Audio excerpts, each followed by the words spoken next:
சற்று முன் கிடைக்கப்பெற்ற மிக முக்கியமான செய்தி ஒன்று வெளியாகியுள்ளது. முதல்வர் விஜய் அவர்களது தாவேகாவின் கட்சியில் ஜெயக்குமார் அவர்கள் இணைய உள்ளார் என்ற தகவல் வெளியாகியுள்ளது. அதிமுகவில் மறைந்த முன்னாள் முதல்வர் ஜெயலலிதா அவர்களது உண்மையான விசுவாசியும் தொண்டனாகவும் இருந்த ஜெயக்குமார் அவர்கள் அதிமுக இரண்டாக பிளவுபட்ட போது ஓபிஎஸ்ஸிற்கு ஆதரவுகளை தெரிவிக்காமல் எடப்பாடிக்கு ஆதரவுகளை தெரிவித்தார்.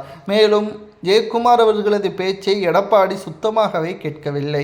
கிட்டத்தட்ட 2 முறை சட்டசபை தேர்தல் ராயபுரம் தொகுதியில் போட்டியிட்டு மிகப்பெரிய தோல்வியை தழுவினார். தற்பொழுது அதிமுகவின் எதிர்கால அரசியலின் நிலைமை கேள்விக்குறியாக மாறிவிடும்.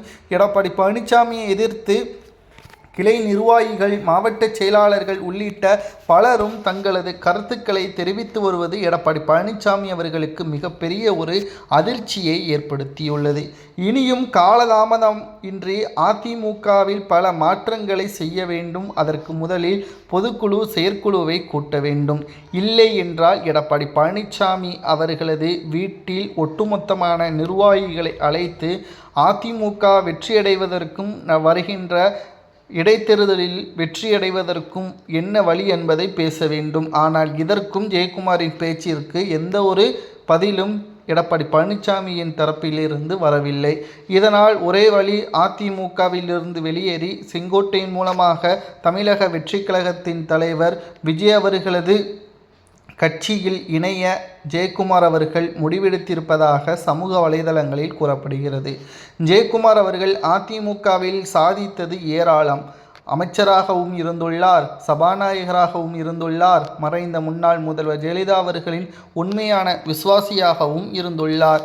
ஆனால் இப்பொழுது ஜெயக்குமார் அவர்கள் நடுநிலையாக கடந்த சில மாதங்களாக செயல்பட்டார். ஆனால் அதிமுகவின் வளர்ச்சியை விட அதிமுகவின் உண்மையான தொண்டர்களது மனதில் இருக்கக்கூடிய அந்த காயங்களை நீக்க வேண்டும் என்றால் முதலில் அதிமுகவை தலைமையை சரி செய்ய வேண்டும் என்ற முயற்சியில் தற்பொழுது ஜெயக்குமார் அவர்கள் முடிவெடுத்துள்ளார். இதனால் செங்கோட்டையன் அவர்களது பேச்சை கேட்டு அதிமுகவில் இருந்து வெளியேறி தாவேகாவில் இணைவதற்கான சூழலை தற்பொழுது அமைத்து கொள்ள இருப்பதாக தகவல்களும் கிடைக்கப்பெற்றுள்ளது. அனைத்து இந்திய அண்ணா திராவிட முன்னேற்ற கழகம் தற்பொழுது எதிர்வரக்கூடிய அரசியல் காலகட்டத்திலும் அதிமுகவின் மீது பெண்களது ஆதரவோ இளைஞர்களது ஆதரவோ இருக்காது என்று கூறி ஜெயக்குமார் அவர்கள் முதல்வர் விஜய் அவர்களுக்கு ஆதரவுகளை தெரிவிக்க உள்ளதாகவும் அதே சமயம் தாவேகாவில் இணைய உள்ளதாகவும் சமூக வலைதளங்களில் தகவல்கள் வெளியாகி பெரும் பரபரப்பை ஏற்படுத்தியுள்ளது. ஜெயக்குமார் அவர்கள் என்ன முடிவை மேற்கொள்ளலாம் என்பதை உண்மையான தொண்டர்களாகிய உங்களது கருத்துக்களை கூறுங்கள்.